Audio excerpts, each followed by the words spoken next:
बिस्मिल्लाहिर्रहमानिर्रहीम अस्सलाम वालेकुम वरहमतुल्लाहि वबरकातुहू।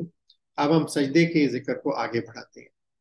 सजदा कुर्ब इलाही का बायस है। अबू हुरैरा रजी अल्लाह अन्हु से रवायत है कि हुजूर पाक सल्लल्लाहु अलैहि वसल्लम फरमाया करते थे कि दरअसल बंदा सजदे की हालत में अपने रब से बहुत नजदीक होता है, लिहाजा सजदे में दुआ किया करो और दिल खो के दुआ किया करो।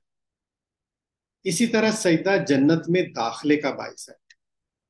हजूर पाक सल्लल्लाहु अलैहि वसल्लम फरमाया करते थे कि जब आदम का बेटा यानी इंसान सजदे की हालत में होता है, सजदा करता है, तो शैतान रोता हुआ एक साइड पे भागता है कि मेरी तबाही हो, बर्बादी हो कि मुझे अल्लाह ताला ने सजदे का हुक्म दिया और मैंने नाफरमानी की, और ये इंसान इसने सजदे के हुक्म को बजावर लाया और ये सीधा जन्नत में जाएगा। तो मैं जन्नत से निकाला गया और ये सजदा